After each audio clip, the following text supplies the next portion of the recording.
Editor investigation the news Ansar Abbasi साहब ने भी हमें ज्वाइन किया है। यही सवाल जो हम डिस्कशन कर रहे हैं, अंसार अब्बासी साहब, आपकी क्या राय है? आपको भी यही लगता है कि असेंबली तहलील किए जाना, उसके अगले ही दिन ये फैसला आना और फिर ये एक्ट कलअदम करार दिया जाना? जी, बिस्मिल्लाहिर्रहमानिर्रहीम। देखें,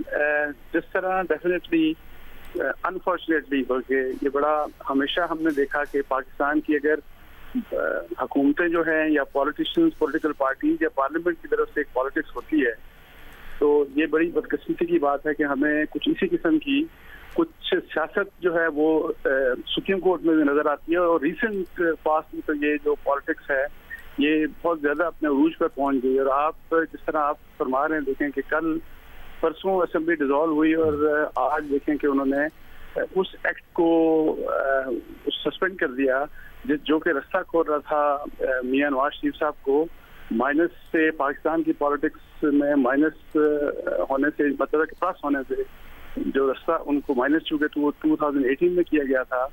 उनकी जो डिस्क्वालिफिकेशन थी उसमें अगर वो रिव्यू या अपील करने का हक अगर उनको मिलता था तो वो रास्ता रोक दिया गया। आज तो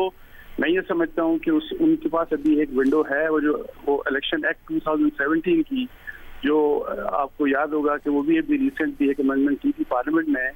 जिसमें ये कहा गया था कि जो डिस्क्वालिफिकेशन होगी वो मैक्सिमम 5 इयर्स की होगी। वो विंडो अभी है, लेकिन वो भी सुप्रीम कोर्ट के पास दायरा है, उसके लिए जाना पड़ेगा। लेकिन दो रास्ते जो थे पहले, इनिशियली आपको याद होगा कि एक कानून अभी बना नहीं था, वो जो services and procedure, supreme court services and procedures act जो बना बाद में, वो भी कानून बना नहीं था, तो उसके ऊपर उसको टेकअप कर लिया गया था। जस्टिस बंगाल साहब ने टेकअप करके उसको रोक दिया गया था। और वो बड़ा अनहोनी बात थी कि एक ऐसी चीज जो कि अभी एक्ट बना नहीं, वो बिल था, इन प्रोसेस था पार्लियामेंट में, और उसको वहां पे आप देखें कि उसके ऊपर स्टे दे दिया गया था। फिर पार्लियामेंट की तरफ से ये कानून लाया गया और उसका मकसद और भी कुछ होगा, लेकिन डेफिनेटली उसका असल मकसद तो यही था कि मियां नवाज शरीफ साहब को माइनस से प्लस किया जाए पॉलिटिक्स के लिए। लेकिन अब जो सूरत हाल नजर आ रही है कि जिस तरह इमरान खान साहब माइनस हो चुके और उनको अगर माइनस किया एक तोशाखाना के केस में सेशन जज ने, तो सुप्रीम कोर्ट ऑफ पाकिस्तान ने विद इन डेज जो एक उम्मीद थी पीडीएम को या पीएमएलएन को खास तौर के ऊपर कि जी मियां नवाज शरीफ को हम दोबारा से प्लस कर देंगे पाकिस्तान की पॉलिटिक्स में,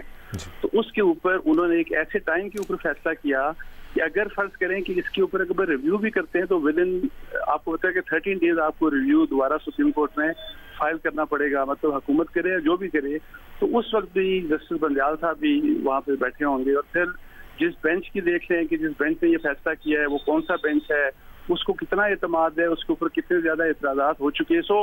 वो जो अगर हम 2, 4, 5 दिन पहले एतराजात देख रहे थे कि पीटीआई को एतराज था एक सेशन जज के ऊपर और वो कह रहे थे कि नहीं इनसे हमारा फैसला ना करवाएं, तो आप देखें कि किस जज ने, सुप्रीम कोर्ट के कौन से बेंच ने फैसला किया और इस बेंच के बारे में पीटीएम और इन पर्टिकुलर पीएमएलएन के किस किस्म के एतराजात रहे। सो मैं आपको वैसे बताऊं कि देखें फैसला किसी के हक में भी हो, किसी के खिलाफ भी हो, कोई ऐसा उसमें जाहिर है किसी के हक में होना होता है, किसी के खिलाफ भी। लेकिन मैं जाती तौर के ऊपर समझता हूँ कि ये बड़ी बदकिस्मती की बात है कि हमारे पाकिस्तान में हम जो हमारी सियासत भी कुछ अजीब किस्म की सियासत हो जाती है और हमारे फिर जो इदारे सियासत में जब वो आते हैं और वो जाहिर है सियासत, बल्कि इदारे तो सियासत में हमेशा ही अनफॉर्चुनेटली रहते हैं, उनकी भी सियासत खत्म नहीं होती और हम अजीब किस्म की मतलब है कि डायरेक्शन फिर हमारी हो जाती है। और सो अब में जो हमें नजर आ रहा है कि इलेक्शंस होते हैं, जब भी होते हैं विद इन 90 डेज या मार्च तक होते हैं जिस लिहाज से भी, तो मुझे अब ऐसा लग रहा है कि पहले अगर ये फर्ज करें लोग सोच रहे थे कि जी आप मियां नवाज शरीफ साहब प्लस हो जाएंगे, तो अब सिनेरियो इस किस्म का नजर आ रहा है कि पीटीआई और पीएमएलएन की टॉप पोस्ट लीडरशिप जो है, मतलब इमरान खान साहब और मियां नवाज शरीफ साहब, ये दोनों माइनस ही रहेंगे। अंसार अब्बासी साहब, इरफान कादिर साहब कह रहे हैं कि सुप्रीम कोर्ट ने बहुत ही कमजोर डिसीजन दिया है, आपका नुक्ता नजर जानना चाहेंगे। देखें इसके ऊपर जो इरफान कादिर साहब का जो एक व्यू है ना कि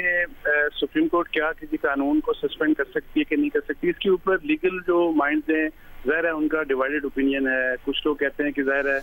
सुप्रीम कोर्ट को इख्तियार नहीं है, लेकिन सुप्रीम कोर्ट ने या हाई कोर्ट्स ने, सुप्रीम कोर्ट ने खासतौर के ऊपर बहुत दफ़ा कवानीन को सस्पेंड भी किया है। और दूसरी बात जो इरफान कादिर साहब जो कह रहे थे ना कि वो इम्पोर्टेंट बात है कि देखें कि आपको याद होगा कि काजी फाइज ईसा साहब जो कि next chief justice of Pakistan है, उन्होंने अभी जब रिसेंट एक लार्जर बेंच बना था तो उन्होंने कहा था कि मैं बेंच में इसलिए नहीं बैठता कि बेंच की जो कॉन्स्टिट्यूशन है वो इलीगल है,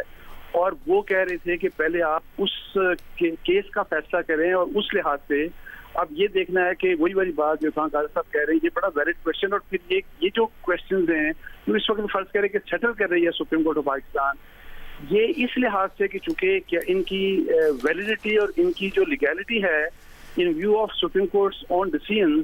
चूंकि उसके ऊपर क्वेश्चंस रेज हो रहे हैं और उसके ऊपर क्वेश्चन करने वाले वो जज भी शामिल हैं कि जो कि जिन्होंने अभी नेक्स्ट चीफ जस्टिस बनना है। तो ये मैं आपको बता दूं कि जुडिशरी के लिहाज से ये आइंदा की जब नेक्स्ट मंथ आपको बताया कि चीफ जस्टिस आ जाएंगे, जस्टिस फाइज ईसा साहब, और ये चले जाएंगे, तो मेरा ख्याल है कि उस वक्त ये बहुत सी चीजें दोबारा से सामने आएंगी सुप्रीम कोर्ट के सामने दोबारा। लेकिन मुझे सियासी तौर के ऊपर मैं आपको बता दूं कि मुझे अब मियां नवाज शरीफ साहब का अगर पहले कुछ लोगों को लग रहा था कि वो आएंगे और फिर उनकी चीजें सेटल हो जाएंगी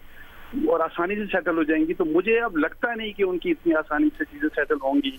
ये सियासी इसका पहलू है और अब बाकी देखते हैं कि सुप्रीम कोर्ट अभी और आगे की क्या करती है। लेकिन सुप्रीम कोर्ट ने क्या फैसला दे दिया, अब इस फैसले के अलावा कोई चारा नहीं। अगर पार्लियामेंट होती तो वो आपको पता है कि रिसेंट पास में पार्लियामेंट ने सुप्रीम कोर्ट के बहुत से जो फैसले थे उनको चैलेंज किया, उनके ऊपर उन्होंने मुख्तलिफ तरीके से मनूवरिंग की। अब ना पार्लियामेंट है ना पीडीएम की गवर्नमेंट है, तो अब ये है कि जो फैसला है तो उसके ऊपर आपने इम्प्लीमेंट ही करना है, उसके अलावा कोई रास्ता बाकी बचा नहीं है।